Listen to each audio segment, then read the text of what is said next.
Et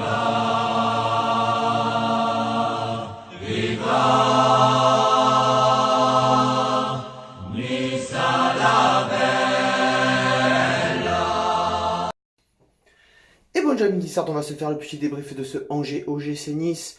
Avant toute chose, je vais t'annoncer que je vais peut-être lancer des petits lives où on va parler un peu de l'OGC Nice tous ensemble avec les abonnés. Et je vais poser des problématiques, des lives qui dureront peut-être 20, 30, 45 minutes, 1 heure, ça dépend du monde, ça dépend des sujets. On traitera un ou deux grands sujets du moment et on pourra débattre tous ensemble. Les pronos gagnants, il y en a eu 2. Niagara du 06, Thomas Kemar du Fort, je te les mets là. Et je te mets la compo de l'équipe. Mon foi, cette catastrophe dont j'ai vu l'équipe. En même temps, avec une défense qui est à l'infirmerie, entre Pelmar, Burner, Attal, Durmissi, lui, ça va être le nouveau Xavier Pentecôte. Il va jouer 10 minutes de match, il va se blesser pendant 6 mois. À un moment donné, Sarr, Cissé qui a été prêté, et Colli qui ont été prêtés au Portugal, 3e division. Bon, enfin bref, tu te tapes Ensoki, Dante, Barbosa, Fada et Erel en défense. Hein, le milieu, Cyprien PLM et Boudaoui. Et en attaque, en pointe, Dolberg. Sur les côtés, Ganago, Alexis, Claude Maurice. Et on commence ce match, déjà au bout de 5 minutes, on se fait péter le cul. Parce qu'on peut le dire, on peut le dire ou pas? Parce que moi je le dis, on se fait péter le cul. Clairement, on se fait percer la défense centrale, on se fait dribbler. Ça envoie, ça en fout partout, on fait n'importe quoi, on laisse des boulevards à Angers, on dresse le tapis rouge pour qu'ils puissent passer dans notre défense, tranquille, c'est le bordel quoi, enfin, à l'image de la composition de la défense quoi. Je veux dire, Dante il est cramé, Barbosa on sait pas ce qu'il fout là, Erel, voilà, Ensoki, tu as compris qu'il ne prendrait pas la place à Bernat au PSG, c'est pour ça qu'il est venu chez nous. Et nous, on est complètement passifs dans cette défense. On est mou, sans réaction. Faut compter encore sur un grand Walter Benitez, encore qui nous sort 2 arrêts, 2 grands arrêts, et un 3e par la suite. Parce que Angers, en fait, il passe beaucoup par les côtés, repique au centre. Et puis nous, on est là. On est là, on n'est pas là. C'est pareil, hein, tu laissais Walter Benitez seul face à l'attaque angevine, c'était la même chose. On se faisait casser le cul. Milieu de terrain, c'est le néant.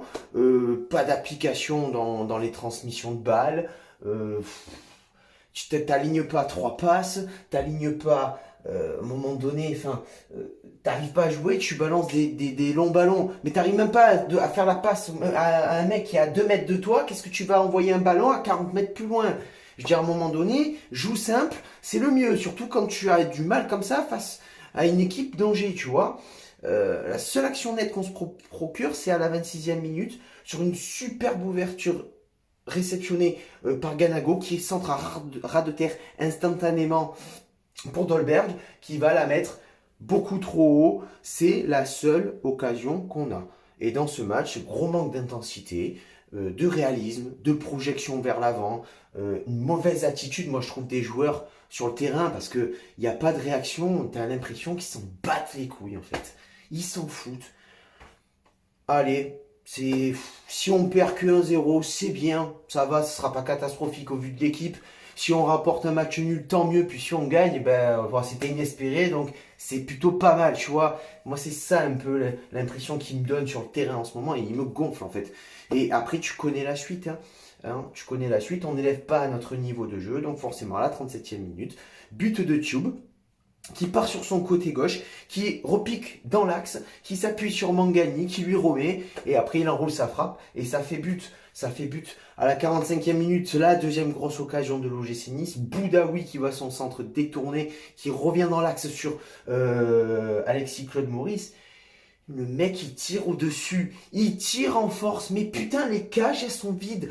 Place-la la balle, sois précis, mets un petit plat du pied, putain. Un petit plat du pied pour la mettre au fond. Bordel de merde, c'est pas compliqué quand même. Surtout quand tu es dominé comme ça, que tu sais des occasions, tu n'en auras pas mille. Au vu de la qualité de jeu qu'on propose, tu n'auras pas mille occasions.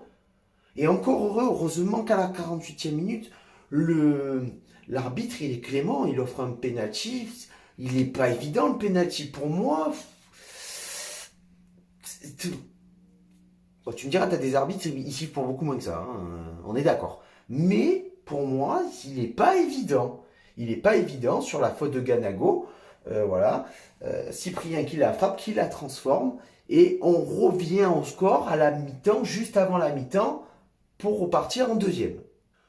Et en deuxième mi-temps, bon, franchement, j'ai pas grand-chose à te dire, hein, vraiment, parce que la vérité, Ounas qui rentre à la place de Boudaoui, et on se fait encore complètement bousculer. On n'arrive pas à sortir de notre défense. Impossible de construire en contre. Impossible de construire en partant de notre défense parce que tu n'arrives pas à aligner une passe. Tu n'arrives pas à construire du jeu. Tu n'arrives pas à orienter le jeu vers l'avant. On n'arrive pas, mais une passe en profondeur, c'est pas possible. Tu vois?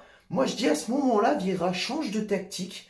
Hein, tu nous mets un bon 4-4-2 avec Ounas 110 pour orienter le jeu, pour qu'il y ait un peu plus de créativité dans ce milieu de terrain, que ça transmette rapidement, proprement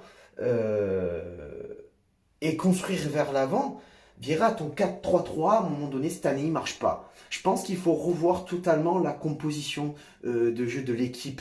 Hein. Bon, ce soir, ça ne servait à rien de passer de un 4-4-3 à un 4-4-2 parce que la qualité des joueurs, elle était mauvaise. Donc, tu peux faire tout ce que tu veux. C'est pas la peine de changer à ce moment-là. Il faut changer pour les prochains matchs. Moi, je te dis un bon 4-4-2 avec Ounas 110. Dis-moi ce que tu en penses. Moi, je pense que ça peut être pas mal. Hein. Après, sinon, quoi dire? Quoi dire sur cette deuxième mi-temps? À part un manque d'envie, une faiblesse de jeu, aucune qualité, de gros déchets techniques à tous les postes. À tous les postes. Tous ont été très faibles dans ce match. Alors Angers n'est pas très dangereux en deuxième mi-temps. Mais par contre, il joue fluide, il joue rapide, c'est propre. Il y a une qualité de jeu, ça joue vers l'avant, ça combine, mais surtout, ça aligne plus de 3 passes. Et ça fait la différence. Ça fait la différence. Nous, pas un centre, pas une passe, pas d'occasion, aucune créativité, rien. Enfin, bref. Vous pouvez pas faire grand-chose dans ce match. Hein. Clairement, on va se le dire. Et à la 14e minute, heureusement que la VAR annule le penalty pour Angers sur une soi-disant main d'Erel. Alors après avoir bien regardé le ralenti, effectivement, le penalty, il n'est pas évident là non plus, tu vois. Parce que moi, j'ai l'impression que sur le ralenti, c'est proche de la main, mais bon, main collée au corps quand même, tu vois. Et ça touche là, vers là, tu vois.